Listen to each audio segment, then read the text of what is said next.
I'm Julia and thanks for joining us for another Hi Tune Into Tourism webinar. Now today is the first of a two-parter looking at how you can cut through on social media. Today we're going to be looking at Facebook and Twitter, and next week we'll be looking at Instagram. So we've got two great guests once again here for you this morning. They've got lots of great information, advice and practical tips to share with you about how you can cut through on these two channels. First of all, we've got Dane Thompson, who is the Managing Director of Streets Ahead Social. Dane, you are a PR marketing and social media specialist, over 6 years of experience. You've run highly successful social media campaigns. Tell me, why is Facebook such an important tool? Facebook's so important because with 2.3 billion users active, there's so much potential to build a community around your business. It's a real opportunity to really stand out from your kind of competitors and stand out from your fellow kind of colleagues in your industry. Facebook is only going to get bigger. Social media marketing is only going to get bigger as 2019 and beyond carries on. So there's a huge realm of opportunity with Facebook for businesses, whether tourism or otherwise. Absolutely. And we've also got Peter Syme. Peter, you're a man of many hats, one of them being splash whitewater rafting. And you also run some other travel companies.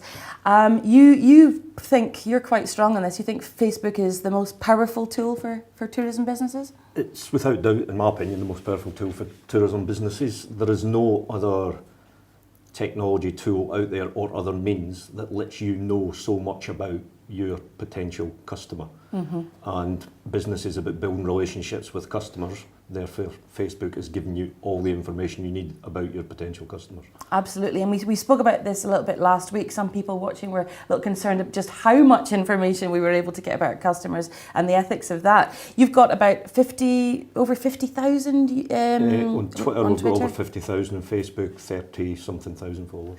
Fantastic. So you're really engaged on there. Well, we'll be speaking to you guys very shortly about all that. And as well as these webinars, it's worth saying, checking out digitaltourismscotland.com for loads of great other resources around using social media.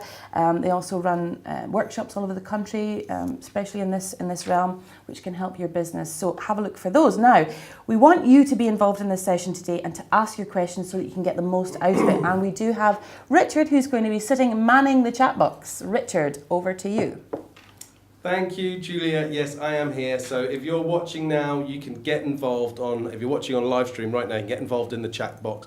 Any questions or comments you have, I will get them to Julia and get them to the panel, or any bits of best practice you have, then we can share that on this chat box too. I'll also be telling you what's going on here in case anybody is watching it later on YouTube and doesn't see what I can see. So thanks everyone already who's been getting in touch. We've got Caroline Jones is watching, Angela Taylor is in Orkney, we've got Celia in Egg from Selkie Explorers Sailing Holidays. Caroline Jones is on the north coast of Sutherland, who does self-catering holiday lets. And we've got Katie from Visit Aberdeenshire, and all sorts of people all over. So do keep watching, and if you've got any questions or comments or ideas, get them into the chat box and I'll get them to the panel. Julia, back to you. Thank you very much, Richard. We'll look forward to hearing all your questions a little bit later on. I think what we'll do is we'll start off with Twitter. Facebook, obviously, really big, but Twitter can also be a really useful tool, can't it? Yeah. Dane, how would you identify Twitter as being different from Facebook? What's the use of Twitter for tourism businesses in particular? So the real big difference between Twitter and Facebook in this realm, if you like, Twitter is an opportunity to build a business community around your business. So for the examples I've given have been if you're a tourism business, say up in Orkney, or whether you're a B&B in sunny Musselburgh in East Lothian, there's a real opportunity to connect with fellow East Lothian businesses or fellow Orkney businesses and build a community. So a number of initiatives, creating your own hashtag, and just really reaching out to your fellow members in the business community. Peter, how do you use Twitter for your businesses? I think everybody uses Twitter in a slightly different way. We use it predominantly when we're running campaigns to answer questions. So we tend to focus on destinations that we want to operate in. So we will set up, you get various technology tools called TweetDeck or Hootsuite or whatever, that allows you to set up streams So the hashtag of, say, a destination Edinburgh, so everybody who put a tweet in that mentioned Edinburgh, you would see everything that comes in about Edinburgh. Then you could answer questions about Edinburgh.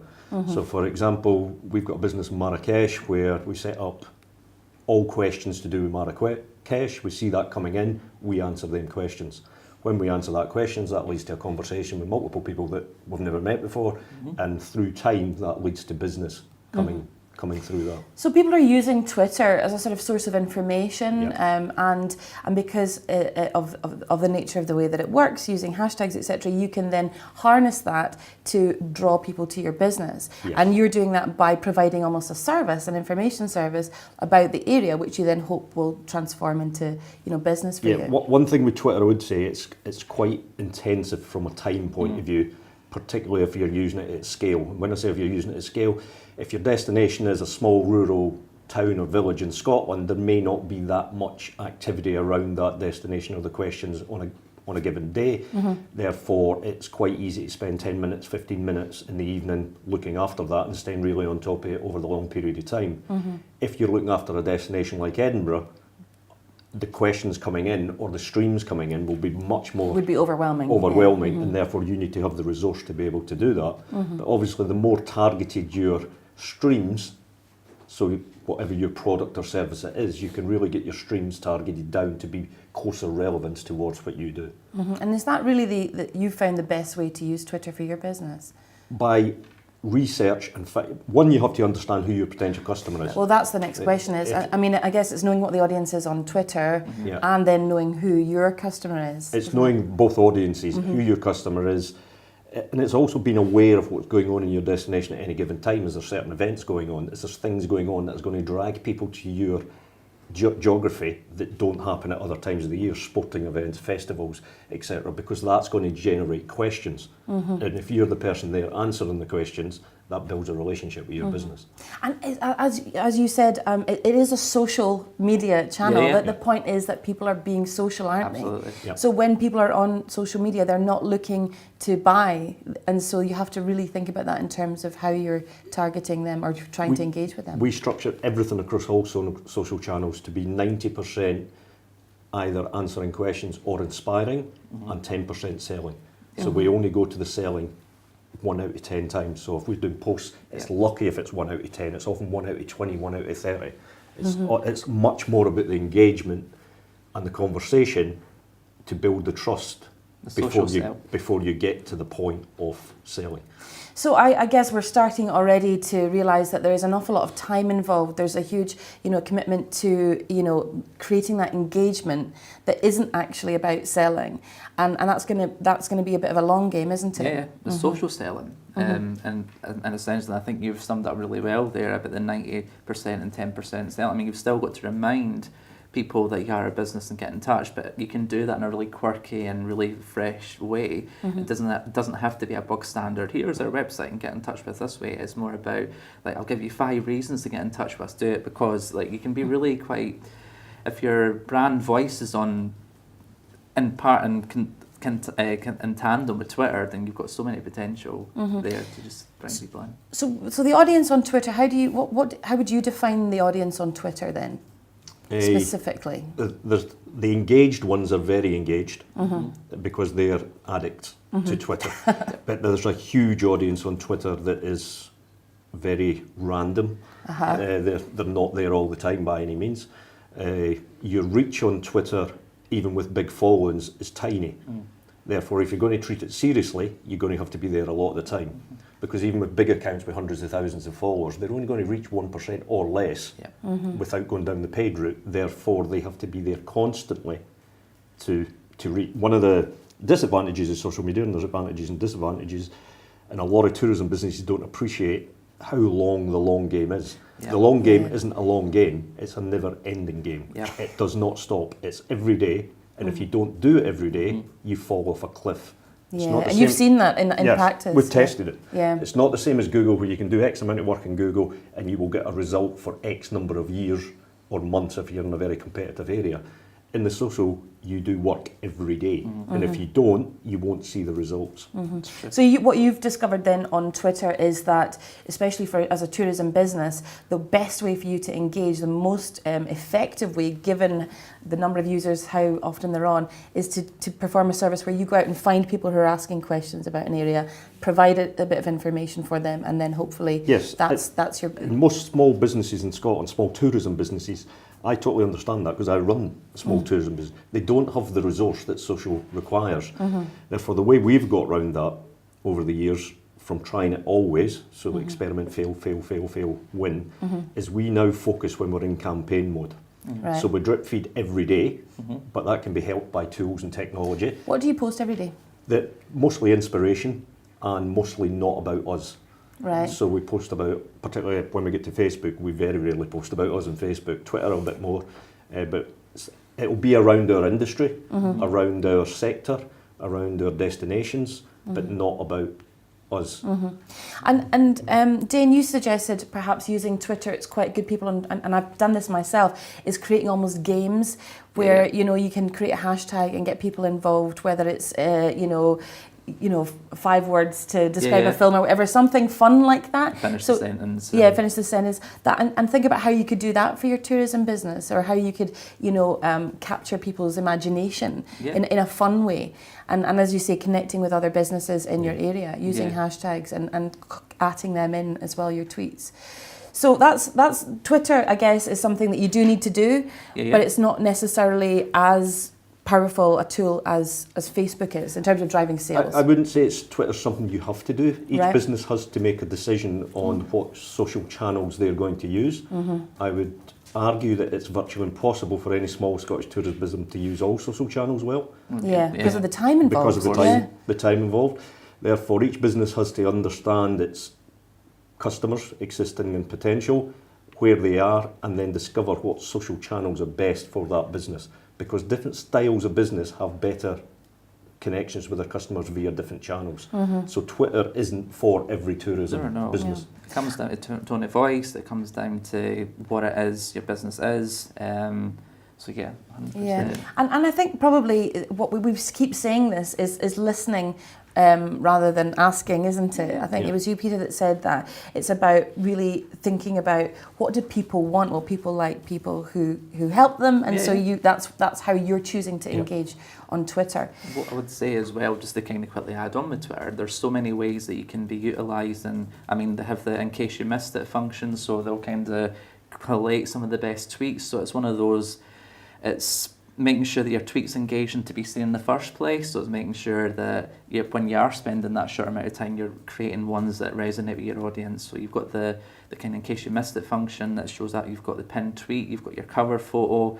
So things like that you can be doing to actually really help your Twitter efforts as well. So what should you a pinned tweet is one that appears at the very top of your feed, so that if somebody clicks onto your profile, that's the first thing they'll see. So what would you recommend having then as that pinned tweet? Should it be something about your business, or should it be a tweet that's had the most engagement? What's the best way to use that feature? A bit of both. A number of things with pinned tweet. Make sure it's it's updated regularly, because there's nothing more off-putting if you go onto a Twitter account and it's a pinned tweet from say 6 months or 8 months ago. That might create the wrong impression at first. But in terms of good practice, if it's a tweet that's had a lot of traction, definitely. If it's, say, for example, in the thousands of retweets or thousands of hearts, use that. I'd say either something that's had the most traction, but also something that is softly business related as well, so it gives people a kind of feel for what it is you are as business. But definitely that'd be the best practice within pinned tweet, either your highest performing, changing it regularly, or something that sums up your business nicely, neatly, people can see. And Peter, you talked about trial and error, try, fail. How are we keeping an eye on how we're doing? Are we using the sort of analytics that are in Twitter, which actually I think are quite easy to get Yeah, the handle on? analytics in Twitter are fairly easy, but it comes down to what your objectives are, and way too many businesses go into the social sphere and don't really have any objectives. They just feel they need to be there, but they, in the back of the head, they want to do some business out of it, but they don't measure it. Therefore, how do they know if they're doing? So how do you measure it then? Measure it. We found through trial and experience and failing that we don't waste any time measuring anything on a daily basis that we're just staying in contact with our audience. Okay. But the minute we go into campaign mode, we measure that in detail. Right. So we're drip feeding constantly through the channels we choose to work with, and then the minute we launch a campaign, it's a coordinated campaign across all channels, not just it's websites involved, socials involved, offline's involved. Digital. And then we have metrics set up on how we measure that, so we can say where the customers are coming from, where the revenue's coming from, and then from that you can decide how much time, effort and money that you're going to spend on your different channels. And where do you find out the information then? Everything we do campaign-wise via social is written in a way that for the customers to interact with us, they come back through that channel. Therefore, we can measure how many customers per day we're getting from each social channel. Okay.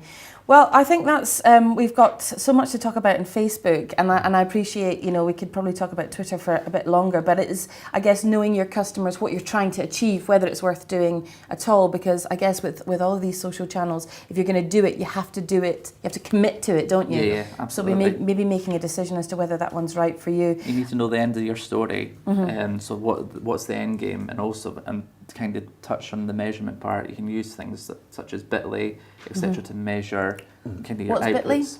Bitly is a link shortener. So if your part of your campaign is kind of content marketing with blogs, then you can be using software such as Bitly to measure how many people are actually clicking through.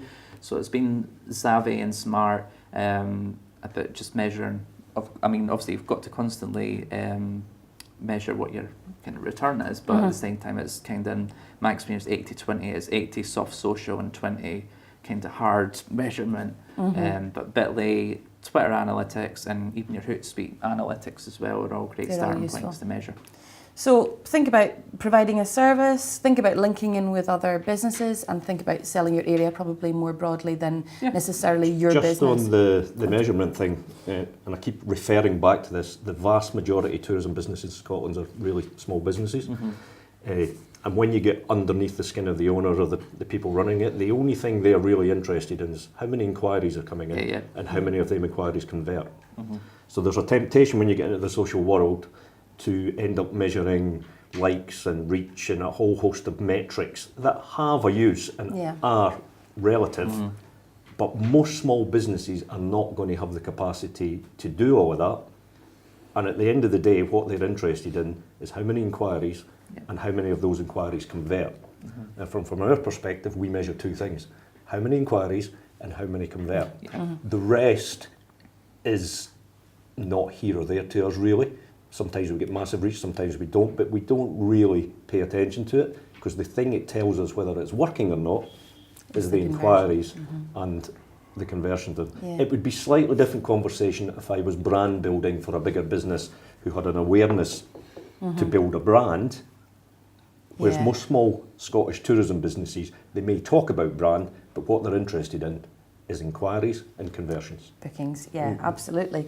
Richard, any comments, questions, experience other people have had coming in through the chat box?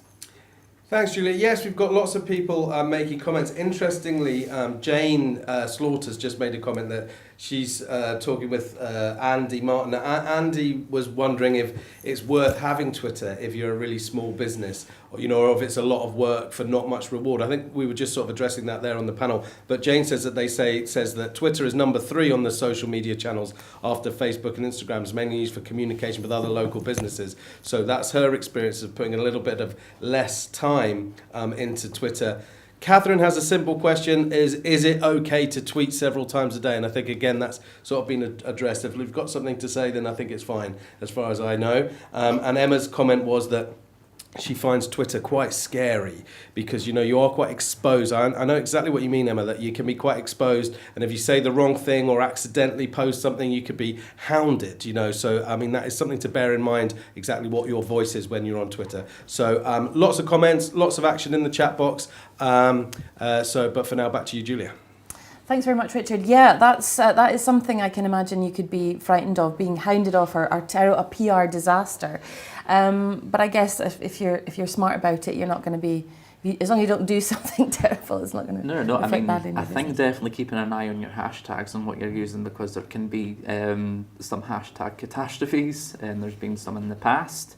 So keeping an eye on your hashtags, and also just proofreading what you're saying, because sometimes it could be simply like an autocorrect mistake that can almost be the tipping point for a style of disaster like that. So just using the kind of tools that you're just double checking your autocorrect, reading your tweets out loud if you have to. Yeah. It's simple, and also just keeping an eye on your hashtags you're using. And Peter, posting 1 or 2 times a day, is that about what Again, you do? each business has to spend time and effort to learn what is relevant to their business. I would certainly say at least 1 or 2 times a day, because if you don't do anything, you're not engaging. But each business has to find their own voice. Sometimes What that works voice for needs to be louder, sometimes that voice doesn't need to be as loud, but that's dictated by your audience and in your engagement. Okay.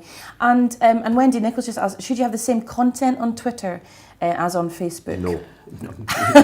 I knew you were going to say Unanimous. that. There's a temptation, isn't there, to automate and have it going out on both, but that's a disaster, isn't it? Because in my experience through working with clients and just through being an avid social media user, that'll bore your audience very quickly if they're seeing the exact same thing, whether you've used buffer to just put everything out. But what I would suggest instead is there's an opportunity to kind of repurpose and stagger your content. So for example, if you've got a tips series that goes out on Twitter on a Monday, kind of revamping it, and if your audience are most engaged on a Wednesday, revamping it and tweaking things for the audience on the Wednesday. So I'll give you an example for Street Side Social. I've got a social media on the go series for Twitter, and I've got a walk in the park series for Facebook. So it's different audiences there, it's different tips, it's different focuses, but I kind of stagger the days. I don't put them out on the same day at all for myself and on behalf of clients as well. I wouldn't, absolutely not. You don't put the exact same content out. It's tempting when you've got a bed and breakfast up in the Highlands and you're doing 1,000,001 things, but absolutely not. Don't do it. It's better not to do it, not to do anything, Yeah, than to do yeah. something that's going to put people off. Yeah. When we say the audience is different, the audience is different, but it's a bit more fundamental than that, because I can track the same people on Twitter as I'm following on Facebook, as on LinkedIn, as on Instagram. So it's the same person. Yeah. But how they interact with the platform is It's different. So they expect their content to be produced on different platforms differently, because that is the way the platform has trained their brain Yeah. to receive it. To Therefore, respond. even if you have the same audience, the content needs to be presented in a different way on each platform. We are going to be talking about some of these other platforms. We're talking next week about Instagram in particular, which is a huge tool for tourism businesses. But Doreen Woods just asked, measuring conversion is challenging for visitor attractions. Any tips for how she can measure conversion? Either of you? I'll Peter? let you go first, yeah. I can only say how we measure conversion. We only run campaigns where it motivates the person who engages with the campaign to do something. And that doing something is normally contacting us. And Twitter is via messages, and Facebook we take it through Messenger. But once we've got an engagement with the customer, that is the start of an inquiry for us, and that is how we measure a conversion. So all our copy and all our content when we're in campaign mode is produced to motivate the potential customer to do something. And get in touch with you. Can you give me an example of that? Of how you do that? So if in Twitter, we're sticking with Twitter. In Twitter, again, going back to the questions, we would have multiple streams of about multiple products, because we deal across quite a long range, where we're engaging. Let's go away from the Marrakesh one, where we used to answer that's on destinations. We do in Scotland a reasonable amount of stack weekends and hen party weekends. First thing any girl does when she gets engaged is tell all her friends via social that she's engaged. So on Twitter she tells them engaged. So therefore we've got a stream of engaged, so we know everybody who's telling, and it's a lot every day. Therefore anybody that's in the wedding business, wedding photography business, stag business, hen party business, Venues, venue hire, yeah. etc., there is a ready stream of leads coming in. The minute that lady's, after she's engaged, she's starting to think about the things she needs for the wedding, therefore she starts asking questions. You start answering them questions, you build up a rapport, that's the engagement. And that's how you get It's them. an inquiry. And then you convert them once you've got them. Fantastic. Well, listen, I feel like we need to move on to Facebook because we've got so much to say about Facebook. Sure. But that's really great. Peter, as I said, you're a big fan of Facebook. And there's 2 different kind of groups of potential clients, isn't there, on Facebook? There's one mass potential client, which is billions and billions of people. Yeah. But there's the clients come in different ways from Facebook, depending on how your business is set up. You can have business pages. I have different brands, therefore we have different business pages. And you also have groups, and groups are very different from business pages. And within groups, you can have your own group that you're in control of, and you're bringing potential clients and clients into your group. Or it can be other groups run by multiple interests that are aligned with your business. You have to be very careful what you do in other people's groups. That is not your personal playground. You have to be careful about selling or marketing your business in other people's groups. But if it is your own group, any person in there is come in there because they're interested in your services, your business. So do you use a group rather than an actual Facebook No, page? we use pages as the lead-in because they're business pages, they're sponsored, that's what people see. But because we run campaigns, when we're in selling mode, we take the results from the campaigns and put them into groups. Okay. So we have various customer groups that may be for a set campaign, a set expedition or a set trip. So we have multiple groups, all of them. They're hidden groups, they're not public groups. Right, okay. They're hidden groups, but it's a way of bonding your communication with your clients.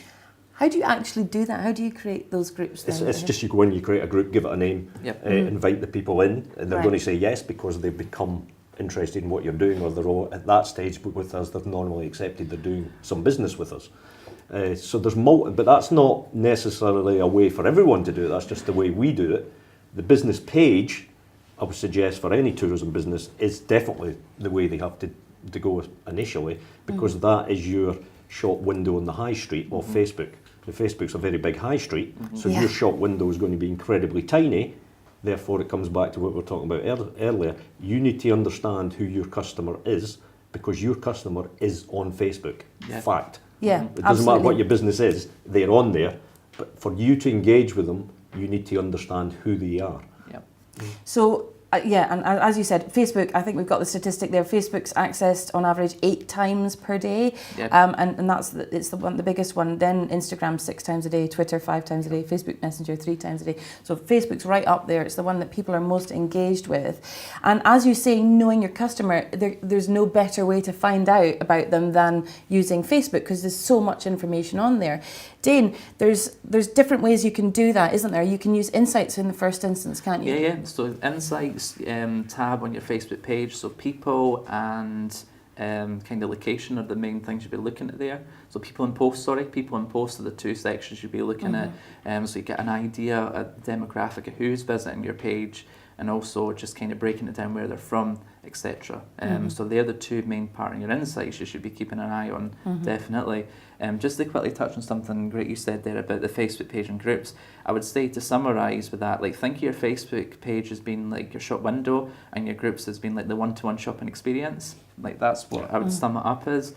And it's interesting with the group side because you've got to have a strong, compelling reason for people to join the group, and also you've got to have some kind of like ball game rules around what it is that people are looking for to get from the group and what to achieve, because you can easily overload people in groups and they can easily put people off. But in terms of the kind of analytics side and the information, definitely your Insights tab is just invaluable for a starting point. Good big picture on Insights, isn't it, Peter? You can see what gender balance is there between, who's coming on there, age, where they're coming from, also the time of day that they're on, and they're most engaged.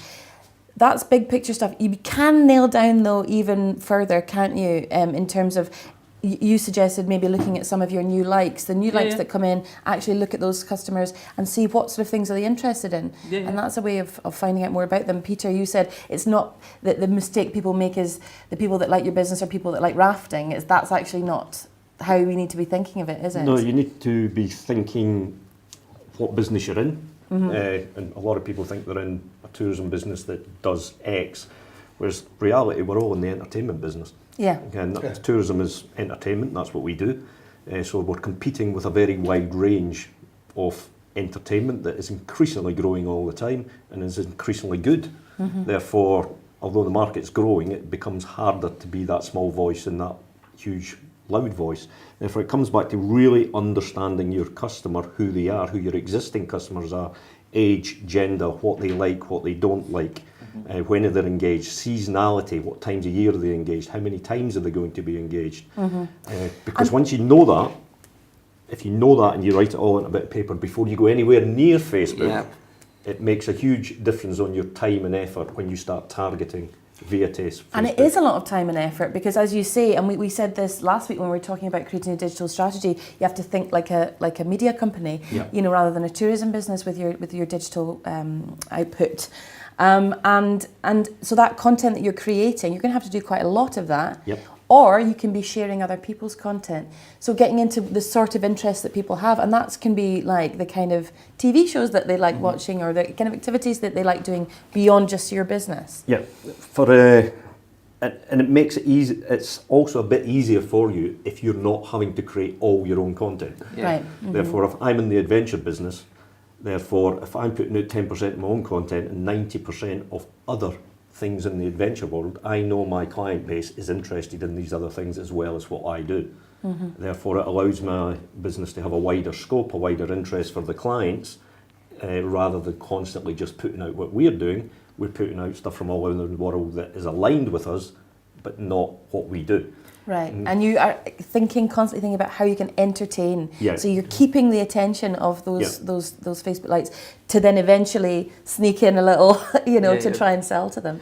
What would you say about that, Dan? What I would say is, and just adding, I think that's a great point, when you're introducing other people's content, it's important to kind of have a bit of a story for why you're doing it, because a lot of companies and businesses just share, say for example, the post, and then there's no explanation on the top, whereas if it's more about you can use that as a kind of way to engage. So like, we saw this today, what do you think of that? Or looks great, doesn't it? So it's kind of those simple kind of word cues that will help increase engagement. To be more personal, of course. To engage. If you just share it and then be like, well, why are they sharing that? The way I look at it, because I'm reasonably straightforward, is if I'm in the pub, I don't just bump into a group of people standing next to me who I've never seen in my life before and start chatting to them or telling them about me.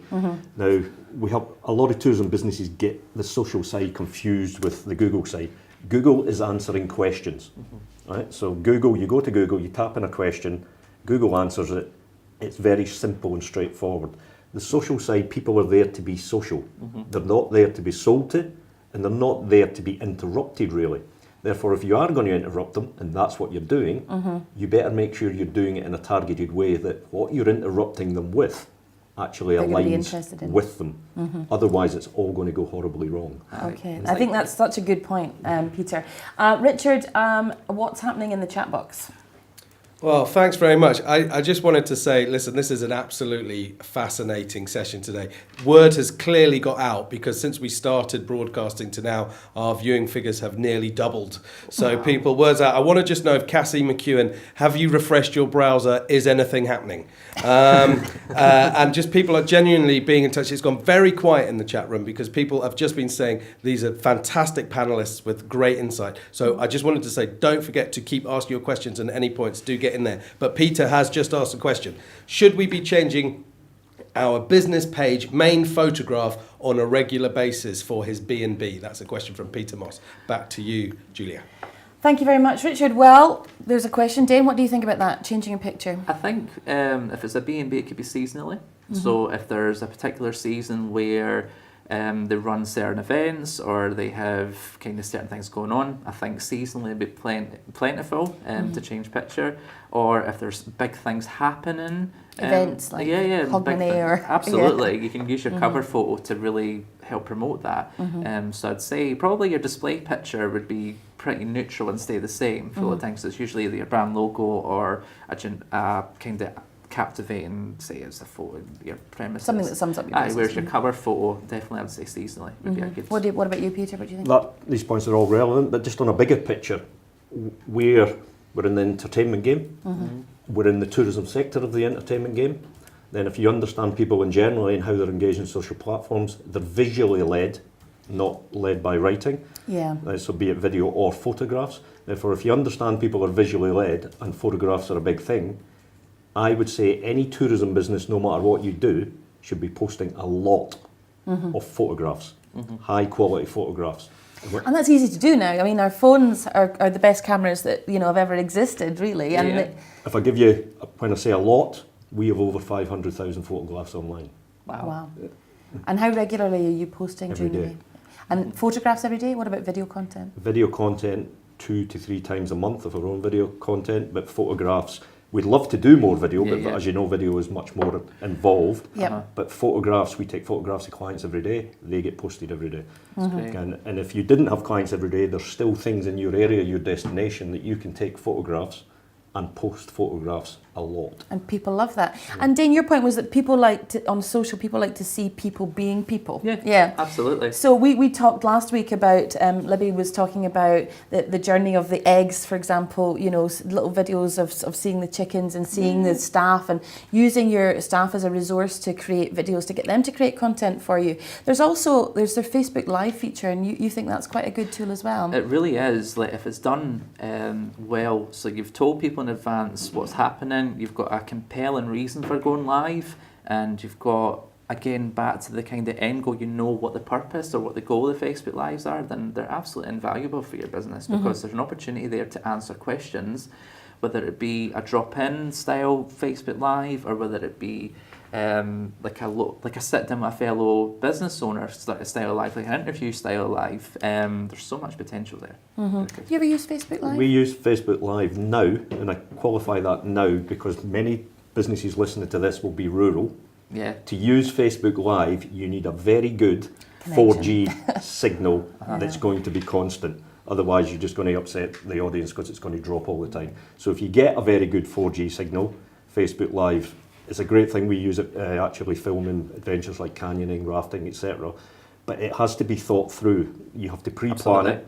We'll have a guy using Facebook Live, a lady filming, but there's someone sitting in an office miles away answering the questions at the same time, because they can't film and answer the questions at the same time, particularly if you're outside with all the noise and stuff that's going on inside. So it does need a little bit thought through and pre-planning. However, it does give you an opportunity to create video content that doesn't require editing and really only takes the length of time of the session, and then it's done. That's the beauty of it, because video editing is a time-consuming kind of practice, and it's, I mean, Facebook Live is one of those that can seem a bit daunting for some business owners because they feel it's one take and then that's it. But honestly, like, once you get into it and you basically just have a chat with the people who are joining, it becomes second nature really easy. And you could even use it to do, if you've got a strong enough connection, to do a little tour. You could do, you know, a tour through your business. You could do it for that. The other thing, Steve, don't just be you using it or your business. Inspire your customers to use it.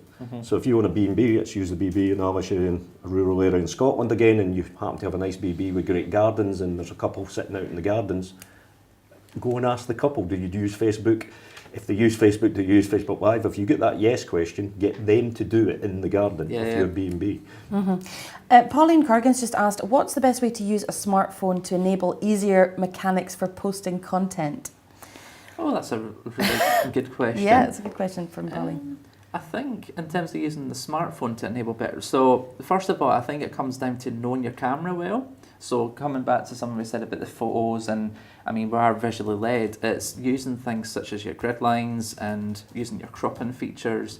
So in terms of the actual post, I think you need to think about the post in the first place. So using your photo features better and using your video to get to know your get to know your phone in camera. the first sense, because that's one of the half the battles, because we have obviously like the new iPhones and new Samsungs, etc. And if you don't get to know our phone well, then that part does seem a bit daunting. But I would just on that point though, and I see this all the time again with small businesses, because they're very busy and they haven't got the resource or the time. So behind that question, I can see the thought process. They are doing their daily life and they want to do something and put it out onto social. If you're going to do this well, everything needs to be scheduled in advance, and that's the icing on the cake. That isn't the cake. Right. Everything's scheduled in advance, pre-planned, on uploaders, so it takes a bit of time to do that, but then it saves you hours and hours of time, and then you do the live or the instant post when it is something special. Yeah. I want to ask about the time of day to post, because that's really important as well to get maximum engagement. And I just wanted to ask a quick question from Wendy Nicol, who's asked, would you post a picture a day or post a series from one day? So would you just do one picture a day, spread them out, or would you do a series of pictures in one day? What do you think? I think spread out, because it also takes some time off your hands, because if you're doing like a series at once, then that's days worth of content that you're kind of losing out on, really, if you're a busy business owner. So spreading it over, if you've done 5 photos and doing it one a day, then you can schedule it directly onto Facebook. It'll save you so much time, and also keeps the audience interested as well, because it's something different every day. We're talking there about scheduling posts. Now that's actually quite easy to do if you go into the publishing tools, isn't it, on the Facebook page, because we've had quite a question in there about how do you schedule posts. So is it schedule or schedule? I've never known. I say schedule. You say schedule. What do you say, Peter? I don't care. As long as it does get it. it done. As long as it just does it. If you go into the publishing tools and you can just create one there, and you can decide the time that it goes out, you can add video, pictures, you can do everything there. The only thing you can't schedule is a Facebook Live, because that happens live, obviously. And okay, a few people have asked, most recently Peter Moss, could the panel please explain the best use of @ and hashtags? Now, I'm assuming that is on Twitter and also on Facebook, because you can @ in. How do you use it, Peter? Hashtags is basically creating streams, be it on Twitter or on Facebook. So the hashtag is when any word is hashtag, that can then become a stream. So when I was talking about measuring streams earlier, so hashtag Edinburgh would be a stream. Anybody who's hashtag Edinburgh would see that in a stream, so it's fairly straightforward. That's a bit different. You're actually tagging someone or some place or some business. So they'll be notified. They've been directly notified. So hashtag is at scale, at much more smaller and targeted. And in terms of Twitter, I think you said about no more than 4 hashtags in a tweet. Because it's not Instagram. Whereas Instagram, it's widely accepted. You have a lot more hashtags. Whereas Twitter. We'll talk about Instagram next week. Don't worry, we'll get into all those hashtags next week. But no more than about 4 on a tweet. And in terms of @ing in people, you can @ them in, or you can tag them, which is basically what @ing is tagging people into photographs, can't you, on Twitter? So it's quite another way of building communities, of drawing in other businesses. Maybe there's a way of building communities, but you've got to be very, very careful as well, because if you're constantly tagging a business that isn't relevant to yours, or if you don't know them that well, then you can actually upset and annoy people rather than inspire and warm them to you. So it's just been the kind of acid test, if you like, is thinking, how well do I know this person, and how useful will this be for their business? So you're always thinking about your audience, whether it be on Twitter for fellow business people or whether on Facebook directly to your customer. Always think about the audience. I am aware we are running out of time. Always happens. I wanted to get a couple more questions that have come in. Susan Brown says, how important is it to publish content on the day you create it? I always find I post quite a lot in the evening when I finish work. Now, the time that we post, I wanted to get to that. First of all, the time that you schedule the posts or you post directly is important as well. And you can look at insights as to when your audience is most likely to engage. What do you find, Peter, is a good time? This is reasonably complex, because the social industry and a lot of experts will say, here's the times, which is proven by data, so it's real. So Facebook is often engaged at 1 o'clock to 5 o'clock in the afternoon or whatever it is. Evenings actually are a good time, though. It's data driven, so it's correct. However, you're a small tourism business.